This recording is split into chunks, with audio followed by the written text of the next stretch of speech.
Item ಯಾವುದೇ ಇರಲಿ try ಮಾಡಿ ಆಚಿ ಚಿಕನ್ ಮಸಾಲಾ. ಇವತ್ತು ದ್ವಿತೀಯ ಪಿಯುಸಿ ಫಲಿತಾಂಶ ಪ್ರಕಟವಾಗಲಿದೆ. ಮಧ್ಯಾಹ್ನ 3 ಗಂಟೆಗೆ ವೆಬ್ಸೈಟ್ನಲ್ಲಿ ಪ್ರಕಟವಾಗುತ್ತೆ. ಸಚಿವ ಮಧು ಬಂಗಾರಪ್ಪ ಸುದ್ದಿಗೋಷ್ಠಿಯನ್ನು ಮಾಡಲಿದ್ದಾರೆ. ಇವತ್ತು 7 ಲಕ್ಷ ವಿದ್ಯಾರ್ಥಿಗಳ ಭವಿಷ್ಯ ನಿರ್ಧಾರವಾಗುತ್ತೆ. ಇನ್ನು ಅಧಿಕೃತವಾದಂತಹ ವೆಬ್ಸೈಟ್ನ ಮೂಲಕ ಫಲಿತಾಂಶ ಪ್ರಕಟವಾಗುತ್ತೆ.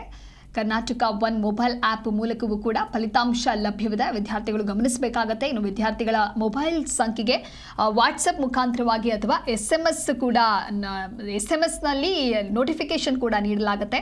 PU ಮಂಡಳಿಯಿಂದ ನೀಡಿರುವಂತಹ ಅಧಿಕೃತವಾದಂತಹ ಮಾಹಿತಿ ಇದು.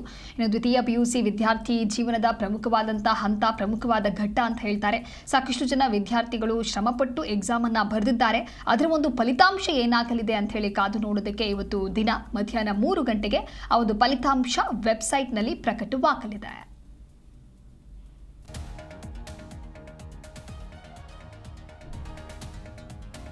ವಿದ್ಯಾರ್ಥಿಗಳ ಮೊಬೈಲ್ ಸಂಖ್ಯೆಗೆ SMS ಅಥವಾ ವಾಟ್ಸಪ್ ಮೂಲಕವಾಗಿ ಒಂದು ಮೆಸೇಜ್ ಬರುತ್ತೆ, ನೋಟಿಫಿಕೇಶನ್ ಬರುತ್ತೆ. ಆ ಒಂದು ನೋಟಿಫಿಕೇಶನ್ನ ಕ್ಲಿಕ್ ಮಾಡಿದಾಗ ಫಲಿತಾಂಶವನ್ನು ವಿದ್ಯಾರ್ಥಿಗಳು ನೋಡಬಹುದು. 7 ಲಕ್ಷ ವಿದ್ಯಾರ್ಥಿಗಳು ಎಕ್ಸಾಮನ್ನು ಬರೆದಿದ್ರು. ಅವರೆಲ್ಲರ ಭವಿಷ್ಯ ಏನಾಗಲಿದೆ ಅಂತ ಹೇಳಿ ಇವತ್ತು ನಿರ್ಧಾರವಾಗುತ್ತೆ.